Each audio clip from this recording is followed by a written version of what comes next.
my name is Connor Howes and today I'll be completing Practical Assessment 25, Positioning and Collimation. So today in clinic we have Lexi Howes. She is a 4-year-old 1-month cavoodle weighing 8.7 kilograms and she's in today for some radiographs. So I'm just going to transport her safely now to the x-ray room and we'll get her all set up. So before we begin, I have an appropriate size muzzle on hand and I have a slip lead all ready to go. I'm going to make sure that I have pre-looped it through the slip lead, making sure that it is all ready to go before opening the enclosure door. We want to be using a soft, calm, reassuring voice when opening the door, looping the slip lead over the top, and in one good grasp, you want to make sure that you have good control of her thorax by placing one hand under the abdomen just behind the front legs, making sure she is tucked in underneath my arm, and then placing her down very calmly and just being very patient with her. We are now in the x-ray suite here, so using the same handling technique as above, want to make sure that we have 2 good hands on her, gently picking her up under the thorax and placing her on top of the radiography table. So I'm just going to remove the slip lead now, and at this time we want to make sure that we have 2 hands on Lexi at all times. We never want to let her go or be alone in the radiology suite. Usually at this stage we would have a nurse assistant that would be helping us, so she would be restraining as I will be donning on the PPE. I am just going to correctly don on the radiography PPE now, and we're going to transport Lexi back to her enclosure and we'll continue the rest of the video with a simulated patient. I have correctly donned on all of the appropriate PPE, including a lead apron, a thyroid collar, radiography gloves, and glasses. For the purpose of this video, I will just be removing the radiography gloves just so I can preset the exposure factors and get them all correct. It is very important that when coming into the radiation suite that we have everything ready to go. We have light sedation if necessary, we have the positioning aids on hand because we want to limit the amount of time that the patient is in the radiology suite. They can also be placed under GA if necessary, if there is further risk to injury. So now we want to be setting the exposure factors correct on the machine. First, we'll be using the caliper here. We want to be measuring from the thickest part of the body that we are x-raying. So that is the thorax, so we want to be going from the thickest part of the thorax, the chest here, and we want to be noting the measurement on the caliper, and it is done in centimeters here. So it's a medium-sized canine at 14 centimeters for the VD. I am just going to remove those. For a medium dog of 14 centimeters, they're suggesting a KV of 70 and an MAS of 2.5. So, to remove that one now, we want to set the exposure factors on the machine. On the X-ray machine control panel, we want to up it to 70, and then we want to be changing to the MAS. We want 2.5, perfect dog, just put it up there, for the millipage per second. So that one is all set there.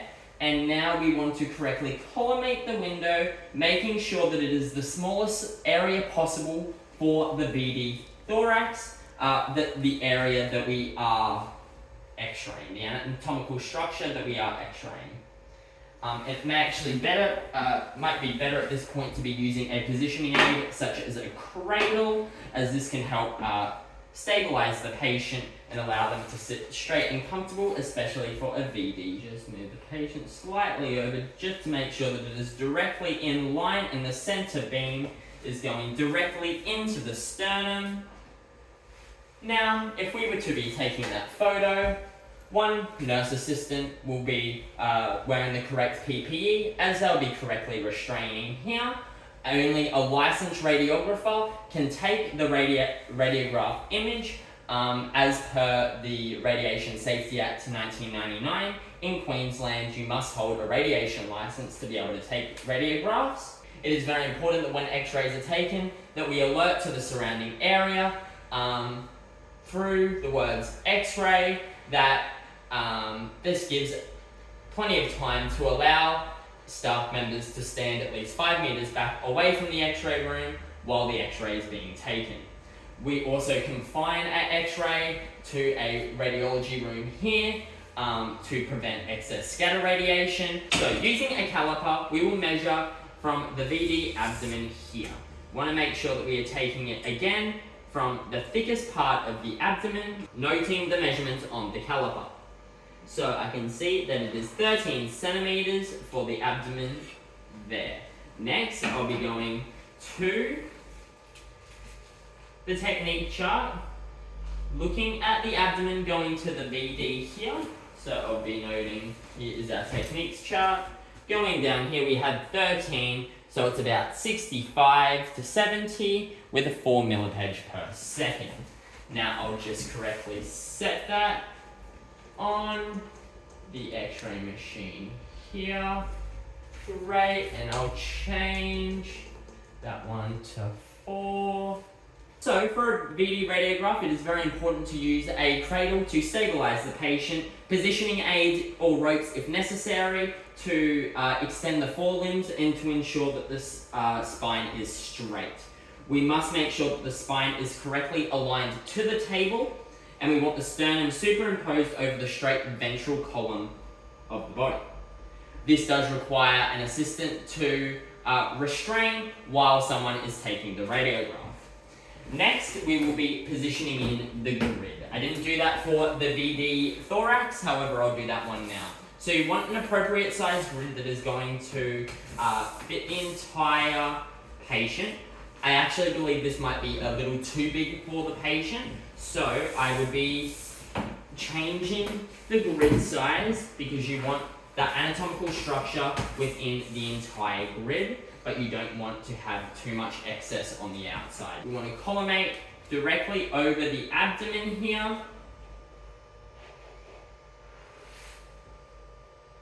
Making the shortest size possible. Just going to push it back a little because you want that X directly over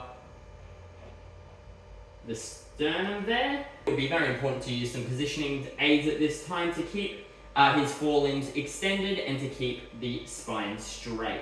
We want the sternum superimposed over the straight ventral column of the abdomen, and this does require an assistant to restrain and take the radiograph. Make sure that we are happy with the collimation. Always double check before taking any x-ray. We would then go back, monitor the radiograph after the x-ray has been taken, looking for any film faults, any contrast or density issues, and to see if any of the exposure settings need to be adjusted or the collimation factors. And now we will do the lateral stifle. For that one, we must have the patient in lateral recumbency. We are measuring from the lateral stifle here, so you want to be measuring from the thickest part of the stifle joint. And I can see that it is 4 centimeters for that measurement. Now we'll be going to the technique chart, going to the lateral view of the stifle. We have a 4 centimeter thickness on the medium sized canine here, being 15 for the KV and 3 for the MAS. So now I'll just correctly adjust that into the setting. Bringing down the KVs. Fantastic, that one is all set there. Now it can be very important to help use foam measures to support the body and maintain alignment, as we don't want the patient to be moving during the lateral radiograph. We want to make sure that the x-ray beam is going to the lateral to the median plane as it enters through the lateral plane and exits through the medial plane. We want to extend the forelimbs cranially, so this is where we would be using our positioning aids here. We want to avoid going over the top of the abdomen, as this may obscure some areas of the radiograph. Now we'll correctly collimate to that area. So I would move the patient, might be a little bit too big, just pop him back just a little bit, making sure that we are monitoring the patient while we are doing this. Must be placing the directional marker next to the anatomical structure that we are x-raying to ensure that the correct side is being radiographed and to give awareness to the clinical staff that are reviewing the x-ray for diagnostic evaluation. So I've correctly demonstrated now how to do the VD, thorax, abdomen, and lateral radiographs taken on my simulated patient. We need to first remove the radiation gloves and glasses prior to transferring. Using the same handling technique as we did getting Lexi onto the table, we want to make sure that we are having a good grasp under her neck and maintaining a good grasp under her abdomen. It is coming up behind her front legs here, so she can't move and it prevents any area of escape.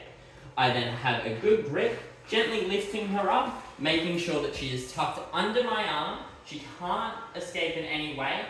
With a good gentle hold, I've got her. I've already preset her cage door open, ready to be placed in, and then placing her into the enclosure, making sure that she is turned around so we can monitor her for any signs.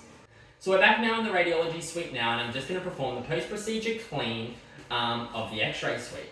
So I'm going to begin by removing the radiology safety glasses here and gloves, just placing them down on the x-ray table, making sure that no area has been missed, and you're also checking for wear and tear of the gloves itself. We're just going to place that to the side now, allow it to dry before returning it to a designated location in radiology. This will then be what will get disposed of in the general rubbish bin. If it was infected in any way, it would be deemed clinical waste and would be disposing that in the clinical waste bin. Now, I've got some paper towel here, and I'll just give the radiology safety glasses just a gentle wipe over. We'll then place the glasses into the manufacturer's approved case, zipping it closed, and storing it in the appropriate drawer in radiology. You then want to be hanging it on a designated hook in radiology, as you want to make sure that the lead is coming straight and it is not being bent in any way, as this will compromise the lead. We then want to be inspecting all of this after use, getting a V-wipe, wiping over the entirety of the cradle, checking that it is still in good nick with the sandbag, making sure that we have wiped over it completely, no area is then missed, and we'll place that and allowing it to dry. We have the two grids here. They have not come into contact with the patient in any way. However, I will just give them a gentle wipe over with V-wipes, just to ensure they are clean. If we had any consumables that we are using within X-ray, these will be restocked as needed at the post-procedure clean. So now I will just place these away into the correct area. I have my caliper here, which we use to measure the thickness of the anatomical structure, giving that a gentle wipe over and placing that away in the designated location. Starting at the table, at the top corner of the table, giving it a very good wipe over to every surface and side that the patient has come into contact. Every side of the X-ray control panel. I will then use the disinfectant here, giving it a generous spray. That will allow it to sit for a 10 to 15 minute contact time as per the manufacturer's recommendations. We want to make sure that we are wiping over the entire table, making sure that no residual chemical or dust remains on the table. Coming to the control panel here, not missing any sides as you can see, and that can be disposed of in the general rubbish bin. Now that we have taken all of those radiographs and we have completed the procedure for today, I will note all of that down on the patient's hospital chart. That information from FVS 100, the radiography software that our clinic uses, will then get uploaded to IDEX web packs, saving it under the client's last name and clinic ID based on the patient. It will then get sent over to our external computers in reception to then be uploaded onto EasyVet onto the patient's file to maintain clear patient correspondence. This allows it to be easily accessible for anyone within the clinical team, and it can be easily referred to any other clinics for further diagnostic evaluation. Other than that, that is everything today. That is Practical Assessment 25, Positioning and Collimation.